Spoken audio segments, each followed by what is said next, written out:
young boy, Jesus knew that the Jewish people were without sin if John was Elijah. He's the one clearing the way. That also means the angel has already been there. That's good. I like that. That is why he did not mention the angel of the covenant. He cannot die for the sins of the Jewish people if they are sin-free. Which means there was nothing to transfer to the Gentiles if he left the Jews for the Gentile. And of course he didn't. Although they doctored up one of their books. They repeat that, you know what they say? They deny the covenant. They say, well, the new covenant.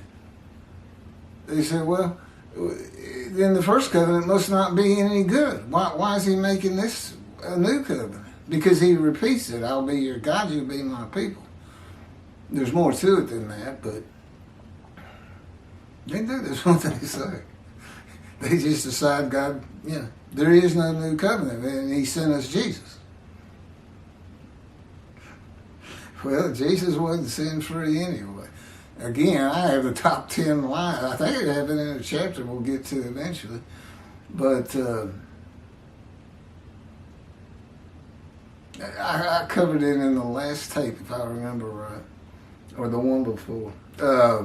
Book, chapter.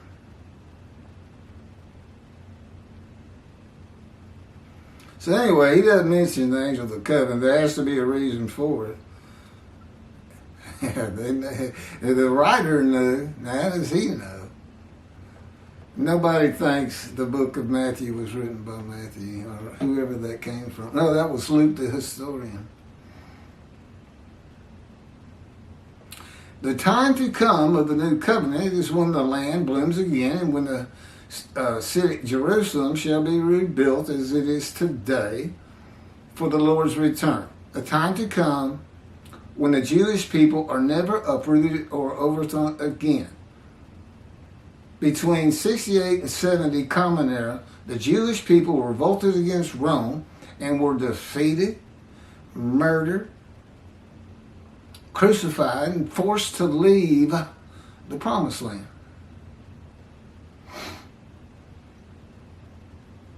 Or lands of Abraham, beginning the diaspora, the Roman dispersal. The Jewish people were overthrown and uprooted after the death of John the Baptist. Well, see, that's why he can't be Elijah. If he was Elijah, he brings the covenant of friendship, or he clears the way. Is this right? We'll fix it up. Anyway, they're not supposed to get defeated after Moshiach, who comes as the righteous servant, Elijah, everybody, the four righteous men come. And clearly the four righteous men weren't there.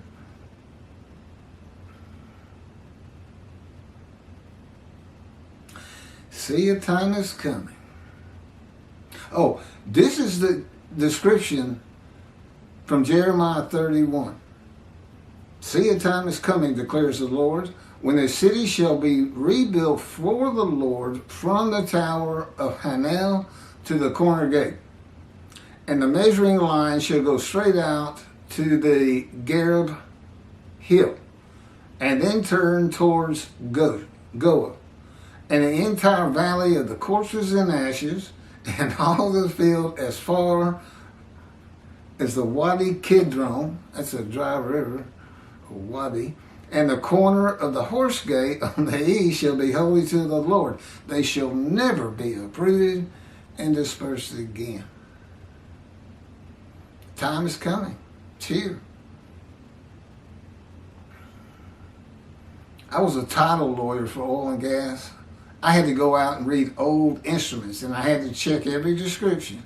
And that's as bad as they come, trying to figure out exactly what he's saying here. But I know this, Jerusalem is twice the size of what it was in antiquity. So I figured we got it covered. It's not the first time I've done that as a title lawyer.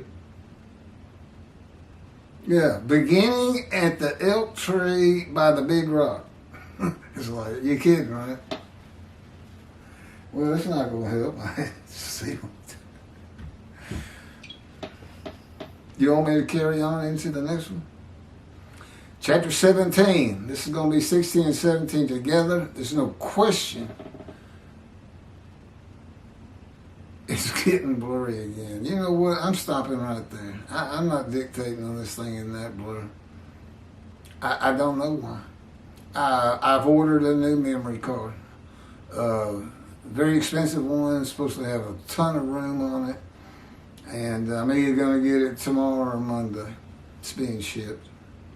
Okay. I'm going to pick up 17 with the...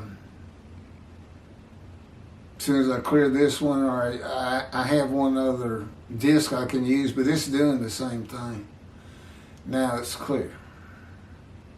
Okay, let's try to do it. But it's going to go off at a half hour. Okay, then I'll turn it back on, so there'll be a part 1 and a part 2 for 16 and 17 dictated together. The greatest lie, this is what I told you just got to see this one. The greatest lie and deception in the history of mankind is in the Christian New Testament. And it is. Any question about it. The New Testament of Christianity has many statements of the prophecy of the Hebrew Bible being satisfied or fulfilled in the stories and accounts of Jesus. Not one is true. It is arguably the most deceptive book ever written, based on the billions of people who have been deceived. The descriptions are written in such a manner as to keep the reader from verifying the referenced prophecy or prophet. The deceptions are bolstered by the reader's belief that a Bible certainly does not contain lies and deceptions. You just don't expect it. The book of Matthew, which begins the New Testament, has many statements of prophecy fulfilled that are false. Either it is not prophecy, the verses and their meaning have been changed, or the prophecy is not stated in full, leaving out the parts that are not fulfilled. And rarely does he tell you the name of the prophet being referenced. The prophecy of Zechariah chapter 9, verses 9 and 10 is a good example. Two things.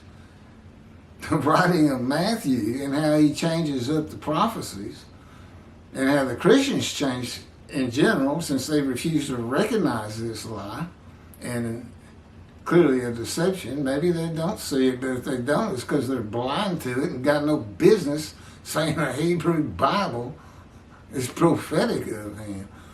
This is not prophetic of it. This guy's not unblemished. Listen to this. This lie comes straight from the lips of Jesus. The prophecy of Zechariah 9, 9, and 10 is a good example. Jesus changed verse 10 from defeating Rome to being executed by Rome. His whole phrase, I'm going to ride this ass up here to Jerusalem, and there the Gentiles shall spit on me, scourge me, put me to death. But on the third day I shall rise. He did. They absolutely, you talk about, like, they taking the word where, I guess it's in Romans, where